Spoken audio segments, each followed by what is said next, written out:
May mga nagsasabi nga po ma'am na kung meron po tayong natipid sa DPWH, ba't pa kinakailangan gamitin yung pera? Sa gitna nga po ng, klaro ho naman, sinasabi mismo ni Finance Secretary Recto na malaki ang ating uutangin. Bakit na naman po ito pipiliting gastusin, wala nga tayong pera? Halimbawa dito, yung pagpapalaki ng sobra-sobra sa AX na naman ng DSWD kung saan, alam naman natin, ginagamit ito ng mga politiko at hindi pa nga nila maipresenta yung tamang audit na nangyari po sa mga nagdaang AX ng DSWD.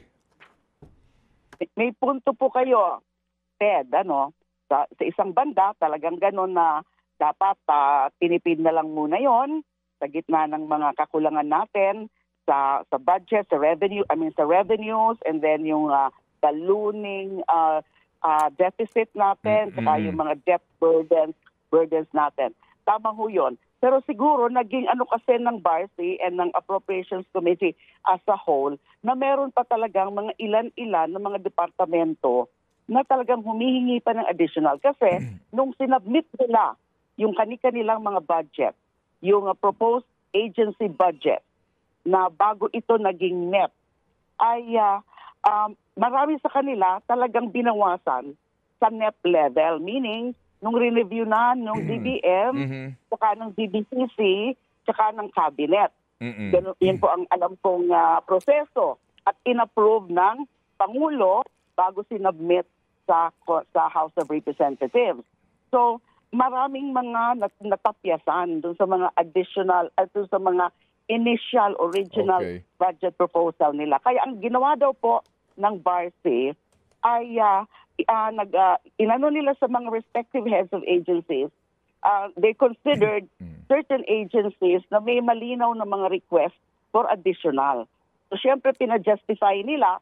Yung iba, hindi mga pinagbigyan, o kaya yung mga pinagbigyan, konti lang yung dinagdag. So, yung parang yun ang naging ultimate na naging desisyon ng Committee on Appropriations at subsequently approved naman po nung pinisenta ng BARSI. But do you personally agree na more than the original budget ng AX ang ibinigay po? At dito po mismo ang inyong minority leader nagsulong nito? Do you agree dito po sa idea na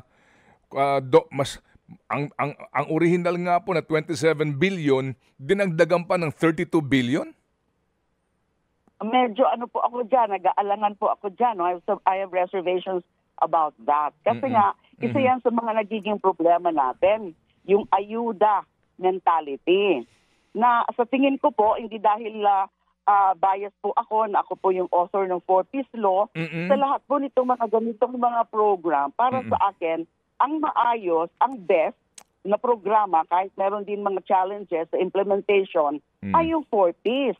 Compared dito po sa mga ganyan na mga ayuda talaga. Although sinasabi naman nila, I think the DSWD po kasi ay sinusulong talaga yon. Na they are telling us, at least in the course of the committee level hearings, na sila naman daw, they're exerting earnest efforts na nagbibigay yung para bang may mga sinusunod din kahit paano na mga standards and proseso. Pero alam naman natin yan, Ted, na in reality, there are certain areas na nagagamit talaga yan for political purposes. Pero kung pakikinggan lang natin ang DSWD ay para namang sinusuportahan nila or yung naniniwala din sila na maganda rin yung mga ganyang programa. But again, I have also my reservations kasi mas gusto ko ang improve nila ay yung 4Ps. Yes, ma'am. Kasi may klaro ang mga kondisyon. Mga kapatid,